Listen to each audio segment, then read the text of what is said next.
Hello and welcome to a new video. Primary প্রশ্নভুল মামলার গুরুত্বপূর্ণ আপডেট নিয়ে ভিডিওটি হতে চলেছে। অনুগ্রহ করে শেষ পর্যন্ত ভিডিওটি দেখতে থাকুন।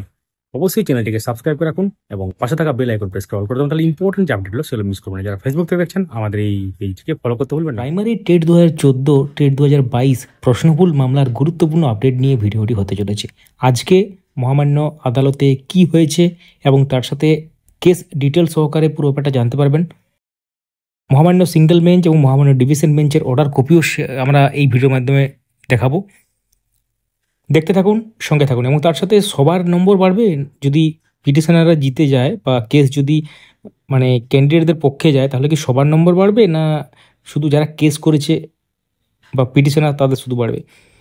তো পুরো ব্যাপারটা নিয়ে একটা আলোচনা হবে এবং তাহলে শেষ পর্যন্ত দেখতে থাকুন। অবশ্যই চ্যানেলটিকে সাবস্ক্রাইব করে রাখুন নেক্সট আপডেটগুলো পাওয়ার জন্য, এবং যারা ফেসবুক থেকে দেখছেন আমাদের এই পেজটিকে ফলো করে রাখুন। ভিডিওটি এখনই লাইক করুন এবং তার সাথে সবার সাথে শেয়ারও করে দেবেন ভিডিওটি দেখার পর।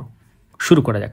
তো আমরা এক এক করে পুরো ব্যাপারটা আপনাদের সাথে শেয়ার করব। প্রথমত আমরা মহামান্য হাইকোর্টের সিঙ্গেল বেঞ্চে যে কেসটা, সেই অর্থাৎ সিঙ্গেল বেঞ্চে যে লিস্টেড আছে এবং সেক্ষেত্রে আজকে যে লিস্টেড ছিল দেখতে পাচ্ছেন 6 মার্চ 2025, এবং সেটা সিঙ্গেল বেঞ্চে এবং নম্বরটা দেখতে 28205/2024 প্রশ্নভুল মামলা, এবং 2014 টেট 2022 টেট একসাথে এটা আছে ব্যাপারটা। তো দেখতে পাচ্ছেন পিটিশনার অ্যাডভোকেট হচ্ছে বৈশাখী পুরকাইত আদার্স, অ্যাডভোকেট গোপা বিশ্বাস, respondent the state of West Bengal others. তো এখানে অনেকবার শুনানি হয়েছে, দেখতে পাচ্ছেন অনারেবল জাস্টিস বিশ্বজিৎ বসুর এজলাসে শুনানি প্রত্যেকবার হয়েছে দেখতে পাচ্ছেন, এবং লাস্ট যে অর্ডারটা দেওয়া হয়েছিল 12/2/2025, তারপর কিন্তু আজকে এই মামলাটি লিস্টেড ছিল এবং আজকের অর্ডার কপি এখনও পর্যন্ত আপলোড হয়। তো আমরা 12/2/2025 অর্ডারটা আপনাদের সাথে একটু শেয়ার করব। তো এখানে দেখতে পাচ্ছেন 12/2/2025 অর্ডার, যেটা অনারেবল জাস্টিস বিশ্বজিৎ বসুর এজলাসে ছিল। দেখতে পাচ্ছেন WPA 28205/2024 Baishakhi Purkait others versus state of West Bengal others. এবং এখানে কি বলা ছিল, যদিও এই অর্ডার কপিটার বিশ্লেষণ আমরা ডেডিকেটেড একটা ভিডিওতে করেছি সেটাতে। তো mister Subir Sanyal, learned senior advocate for the West Bengal board of primary education, submits that the expert committees constituted to scrutinise the alleged wrong assessment of answer keys in relation to TET 2017 and TET 2022 require further direction of this court for inclusion of more experts in the committees, as they are unable to examine the correctness of some of the answers in English and mathematics. সহজভাবে বললে হয় যে mister Subir Sanyal, যিনি বোর্ডের advocate, senior advocate, তিনি যেটা submit করছেন যে টেট 2017 এবং টেট 2022 যে ম্যাথমেটিক্স এবং ইংলিশের কিছু অ্যান্সারকে এক্সামিন করতে বা প্রশ্নটাকে ঠিকমতোভাবে এভ্যালুয়েট করতে বা সেটাকে এক্সামিন করতে আরও এক্সপার্টের প্রয়োজন। সেই জন্য যেসব এক্সপার্টগুলো যারা কাজ করছেন তার সাথেও কিন্তু আবার এক্সট্রা দরকার। কী ধরনের কোশ্চেন হয় সেটা ভাবুন, যে এক্সপার্ট কমিটি গঠন করা হয়েছে, এক্সপার্টরা তাদের কাজ করছেন এবং তার সত্ত্বেও আরও কিন্তু এক্সপার্টের জন্য তারা দাবি জানাচ্ছে। এটা প্রাইমারি টেটের কোশ্চেন, এটা কিন্তু কোনো WBCS বা অন্য কোনো কোশ্চেনের কথা হচ্ছে না এখানে। এটা নিয়ে আপনারা কী মন্তব্য করেন কমেন্ট এখন লিখুন, বাকি ভিডিওটা দেখুন এবার। তো ব্যাপারটা হচ্ছে এখানে তারা লাস্টে যেটা জানিয়েছিল যে তাদের আরও এক্সপার্ট প্রয়োজন ইংলিশ এবং ম্যাথামেটিক্সের সাবজেক্টের ক্ষেত্রে। তো এই status report regarding the progress of the job assigned to the committees is filed, let it be kept with record. একটা স্ট্যাটাস রিপোর্ট সেদিন কিন্তু ফাইল করা হয়েছিল, অর্থাৎ যেটা এক্সপার্ট কমিটি যে ব্যাপারটা কাজটা করছে তার প্রোগ্রেস কী হচ্ছে তার ব্যাপার, সেই ব্যাপারটা নিয়ে। তো the committees since have been constituted as per the direction of the honourable division bench. The board for the aforesaid direction is required to approach the said bench। তার এখানে কি লেখা আছে, যেহেতু এই কমিটি গঠন করা হয়েছিল অনারেবল ডিভিশন বেঞ্চের ডাইরেকশনে, সেই জন্য মহামান্য ডিভিশন বেঞ্চেরই কিন্তু এখানে অনুমতি প্রয়োজন বা ডাইরেক্ট অ্যাপ্রোচ প্রয়োজন, যে সেক্ষেত্রে ডিভিশন বেঞ্চের। তো এখানে কিন্তু সেই বেঞ্চকে যেতে বলা হচ্ছে এক কথা আর কি।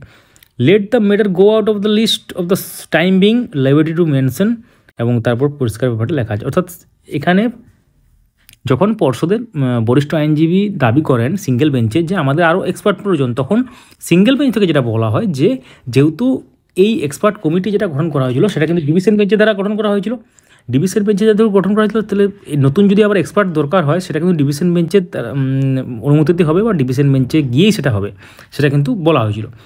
এবং এর আগে আপনারা হয়তো মনে থাকবে মহামান্য ডিভিশন বেঞ্চ যখন যাওয়া হয়েছিল তখন সেখানে বলা হয়েছিল সিঙ্গেল বেঞ্চ, আমরা তো যা বলা বলে দিয়েছি, ডিভিশন বেঞ্চ বলছেন যে আমরা যা বলা বলে দিয়েছি, সিঙ্গেল বেঞ্চে যেহেতু চলছে ওখানে ম্যাটারটাকে পাঠিয়ে দেওয়া হয়েছিল, তবে সিঙ্গেল বেঞ্চ থেকে আবার ডিভিশন বেঞ্চ পাঠানো হচ্ছে। এবং আজকেই ম্যাটারটা ছিল। তো আজকে এখানে যদি আমরা কেস ডিটেলে যাই, দেখতে পাচ্ছেন আজকে ম্যাটারটা ছিল 6 মার্চ 2025। তো আজকে সেরকম কিছু হয়নি এবং ডিভিশন বেঞ্চে নতুন এক্সপার্ট যে নিয়োগ হবে সেটা ডিভিশন বেঞ্চে যাবে, সেই ব্যাপারটা কিন্তু বলা হয়েছে মহামান্য সিঙ্গেল বেঞ্চ থেকে। তো আজকের অর্ডার কপি আপলোড হয়নি এখনও, আমরা দেখাবো। তো তার আগে আপনাদেরকে একটু শেয়ার করি যে ডিভিশন বেঞ্চে ব্যাপারটা কী হয়েছিল লাস্টে, সেটা একটু আপনাদের জানা দরকার আছে। তো এখানে দেখতে পাচ্ছেন কেস ডিসপোজ হিসাবে শো করছে এখানে ডিভিশন বেঞ্চে যেটা অর্ডার কপি 1008, এর সাথে অনেক ট্যাগ মানে কেস আছে। এবং আমরা যদি একদম চলে যাই 23/8/2024 যে লাস্ট হয়েছিল এবং সেখানে যে ব্যাপারগুলো বলা ছিল, এইসব অর্ডার কপি আমরা আগেই দিয়ে দিয়েছি আমাদের টেলিগ্রাম চ্যানেলে, আপনারা সেখানে চাইলেই পেতে পারেন, মানে গেলেই পাবেন আর কি। আপডেট মাস্টার 4 লিখে সার্চ করুন টেলিগ্রামে, তাহলে আমাদের এই চ্যানেলে যুক্ত হতে পারবেন। ডেসক্রিপশনে লিঙ্ক দেওয়া আছে। তো এখানে বিভিন্ন ধরনের যে ব্যাপার সেগুলো লেখা আছে, এটা নিয়ে আমরা বিস্তারিত আলোচনা করেছি। এটা নিয়ে যদি আবার আলোচনা করি তাহলে মানে আগের যে ভিডিওটা শেয়ার করেছিলাম সেম টু সেম সেভাবেই কিন্তু হয়ে যাবে ব্যাপারটা, সেই জন্য এই ভিডিওতে আমরা এটা ডিটেলসে কিছু বলছি না। তো ডিভিশন বেঞ্চে মেনলি সেখানে এক্সপার্ট কমিটি গঠন করা হয়েছিল এবং দায়িত্ব দেওয়া হয়েছিল বিভিন্ন ইউনিভার্সিটিকে, এবং সেক্ষেত্রে পর্ষদও একটা পার্টি ছিল প্রাথমিকভাবে, এবং সেখানে ব্যাপারটা বলা হয়েছিল যে তারা খতিয়ে দেখবে কি হচ্ছে না হচ্ছে, মানে ব্যাপারটা প্রশ্ন উত্তর কী সমস্যা আছে বা কি ব্যাপার আছে সেগুলো নিয়ে। তো সহজ ভাষা বললে প্রশ্নভুল মামলার যে ব্যাপার, মানে কোন পথে যাবে ব্যাপারটা, সেটা কিন্তু এক্সপার্ট কমিটির উপর কিছু নির্ভর করছে, কারণ তারা রিপোর্ট সাবমিট করবে। এখন 23টা প্রশ্ন ভুল টেট 2017, 24টা প্রশ্ন ভুল টেট 2024, মানে অসঙ্গতি বলা চলে, ভুল বললে একদম অন্যরকম ব্যাপার হবে। তো এক্ষেত্রে এত নম্বর না বাড়লেও যেহেতু 2-3টা কোশ্চেন নিয়ে প্রবলেম হচ্ছে, এখন নতুন এক্সপার্ট কমিটি কেন চাওয়া হচ্ছে, কারণ 2-3টা প্রশ্ন নিয়ে কিন্তু সমস্যা। তো পিটিশনার আইনজীবী যারা মনে করছেন যে এই 2-3 নম্বর দিয়ে দিলেই হয় সবাইকে, অর্থাৎ যারা যারা অ্যাটেম্প্ট করেছিল বা সবাইকে। তো এক্ষেত্রে সবাইকে প্রশ্নটা এইভাবেই আসছে ব্যাপারটা, এমনটা নয় যে পরবর্তী ক্ষেত্রে কী হবে সেটা এখন থেকে বলা যাবে।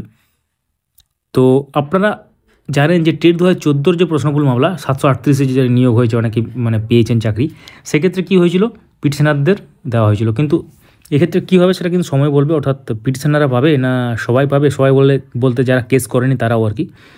তো ফাইনাল জাজমেন্টের জন্য আপনাদেরকে ওয়েট করতে হবে, এবং তার সাথে যে প্রশ্নগুলোতে অসঙ্গতি আছে যার জন্য আবার এক্সপার্ট প্রয়োজন হচ্ছে, সেই প্রশ্নগুলোর যে নম্বর 2-3 নম্বর যাই হোক সেটা কিন্তু সবাইকে দিয়ে হোক, এমনটা কিন্তু আর্জি জানিয়েছিল পিটিশনের পক্ষে আইনজীবী, এবং পরবর্তী ক্ষেত্রেও আবার এই ধরনের ব্যাপার কিন্তু জানানো হবে। এবং তার সাথে যারা ভাবছেন যে 23-24 নম্বর ব্যাপারে অতটা নম্বর বাড়ার কোনো সম্ভাবনা নেই বলে মনে হচ্ছে, এখন ফাইনাল জাজমেন্টের জন্য ওয়েট করতে হবে। আমাদের সম্ভাবনা বলছে এই কারণেই, কারণ 23-24টা প্রশ্ন ভুল সাধারণত থাকার কথা নয়। এখন এক্সপার্ট কমিটি যেটা বলে সেটা ফুল অ্যান্ড ফাইনাল হবে, কারণ তারা যে স্ট্যাটাস রিপোর্ট জমা দেবে ব্যাপারটা সেই দিকে যাবে আর কি। তো এখন যদি ডিভিশন বেঞ্চের থেকে যেহেতু যাবে আরও পর্ষদ, তখন তারপর আবার সেখান থেকে আপডেট আসবে। তো আবার ভবিষ্যৎ হয়তো সুপ্রিম কোর্টও চলে যেতে পারে, মহামান্য সুপ্রিম কোর্টে এই কেস, এখন সময় বলবে কী হতে চলেছে। সঙ্গে থাকুন, দেখতে থাকুন আপডেট মাস্টার ইউটিউব চ্যানেল এবং আপডেট মাস্টার ফেসবুক পেজে যুক্ত থাকুন। তো আপনারা দেখলেন পুরো ব্যাপারটা, অবশ্যই ভিডিওটি লাইক করুন, সবার সাথে শেয়ার করুন। Thank you so much for watching.